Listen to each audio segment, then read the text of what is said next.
Hi, welcome from Pax Europiana again, this time from Frankfurt, and I want to show you this beautiful place here. It's Touren and Taxis. Yeah, I mean that's the most famous family business. They have invented the postal services. This is what Germany is famous for: Touren and Taxis. You cannot be better than that. Yeah, this is technology, innovation. Okay, it's some centuries ago, but I'm here from this beautiful town now, which is also the capital of the financial industry of Europe. Here I give you some impression about the beauty of this town, a lot of ancient, beautiful buildings, and it's quite amazing. I really like it a lot, and it's great to be here. And here you see this headquarters of Touren Taxis. And now let me ask you something here in front of the headquarters of Touren Taxis. Today, Germany is very much behind in digitalization. And now the elections are coming up. The German government has pledged, all parties have pledged to do a lot for digitalization in the future. And that's quite good, yeah. The question is, why didn't it happen? Austria, Slovenia, Estonia, Ukraine, we are all much ahead. Everybody is ahead of Germany in digital learning. And Romania is in speed of the internet much faster than Germany. Or everybody in Eastern Europe, from Ukraine to Romania to Estonia, is much more advanced in digital government. And you know, I'm now 20 years close to work on European economic reforms. And I remember very well in the 2000s, in the beginning, in the European Parliament, we talked a lot about e-government, digital revolution, digitalization. That's 20 years ago. Mrs. Merkel was still an opposition leader then, and she was very good, you know, in digitalization, electronic government, services for the people. That was the topic of the Leipzig Party Congress in 2003. I mean that, and of course a lower taxation and to get things done, that was all the way. That was the talk of the town in 2002, 2003, 2004. That was what we are talking about, digitalization, digital Europe. And now, 20 years later, or 15, 16 years later, I'm here in the heart of Frankfurt, and we are still talking that this is the big thing. And in the meantime, we have invested trillions in energy transition, left the nuclear and the coal, and you know, extremely expensive transformation in the energy system. But for the digitalization, there was seemingly no money. In the corona crisis, we are all surprised our schools are not digitalized, our administration is not digitalized, and within months, basically, everything was shifting to Zoom, MS Teams, you know, everything was possible within months. The technology was always there. It's just, you know, the will of the political leadership, because they always want to do it like they did it in the past, this kind of 19th century. I mean, Touren and Taxis were more innovative than we are today. And these kind of big countries inside the EU, relatively rich, restrictive to change, because it's too complicated, that leads us to fall back. I had the same debates about all this digitalization of cadastre in Kosovo, about the digitalization in Ukraine, and you know, the smaller countries, and they're like Macedonia, Ukraine, and they are much more, Estonia first of all, they are much more interested in competitiveness. But big countries like Germany, already beautiful, the real estate prices is good, you know, the rich are already rich, yeah, and then this lack of readiness for change, yeah.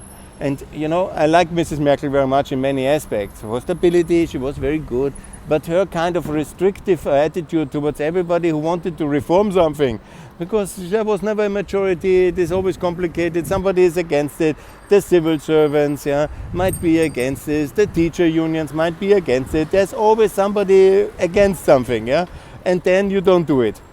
And this 16 years of standstill is then the result that 20 years after we have continued, we've talked about it. I mean, the internet is from 94 in a sense, it's not new. And that we now claim to be digitalization is the big thing. I mean, it's a bit ridiculous, isn't it? And it's a bit of a shame. If you look to Asia and if you look to China, how they made use of the digital revolution and really to the benefit of the consumers, the citizen, and we are only concerned about data protection, privacy, data is dangerous, American. The only thing we are really innovative is how to tax digitalization, so to make it less competitive and more expensive. How to tax the big American companies who are doing it. And I remember the debate from the 90s very well when we said, no, but in telecoms, because it was more called not the IT industry, but telecoms, yeah, at that time. Yeah, we are the big winners in Europe. And my American friends were joking with me with their Blackberries back then. And we are now 20 years later, and we are still behind.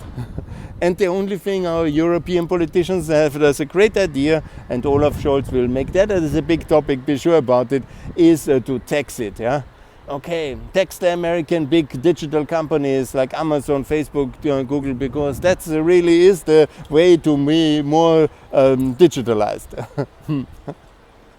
I really, sometimes I wonder, because I'm so pro-European, but I really wonder what's going on with us and how we are able to lose time in wasteful kind of internal debates about specific kind of fears we have to address. And only once we have addressed every single naysayer, then we can do a little step forward. It's the same with the anti-vaxxers, with the privacy extremists, with the anti-Americanism on trade and on defense. Every single kind of nonsense must be addressed and is allowed to block us, because somebody could have some kind of dissenting opinion. And the kind of way to tackle that is to do nothing. And that's the way for the constant stagnation and decline. Of course, we have good institutions, so we can counter that because we have so much to catch up. But in reality, we are losing significantly in terms of time, prosperity, and in the competition with other emerging nations which have embraced digital payment and digital kind of government, digital cadastre, and all these kind of wonderful new innovations which are there right now for the consumers and the citizens everywhere in the world. But in Europe, we are still discussing if they are good, and somebody could be against it. And after we have discussed the seventh kind of perspective of the problem and regulated very well, everybody else is market leader, and we are then discussing that we really have to catch up, and in 20 years we will be the best. I mean, you might remember the Lisbon agenda and all this kind of, we will be the best, most economic, successful region of the world. But we are 20 years later, after Lisbon, now it's a jubileum, and we are not. And we are not. But we are getting better because we were lucky with the euro. The good thing is that Helmut Kohl really made the fundament firm. And so all our kind of weaknesses in the sector problems, because in most of these specific sectors we are behind, yeah. But the fundament is so good, and the catch-up effect we still have, then unification. That's why what we need to do is unification of Europe, including Ukraine and the Balkans, to repeat the success of enlargement, and also then Eurozone enlargement. Because in the sector markets we are anyhow lost because we are much too complicated. Yeah? So that's my talk about digitalization here from Thurn and Texas. A better place for that I couldn't find in this beautiful Europe. And please, we were very good some centuries ago. We did many things wrong, but maybe we can do some good things in the future again. Anyhow, all the best. Digitalize. But not in 2040, please. Bye from Frankfurt.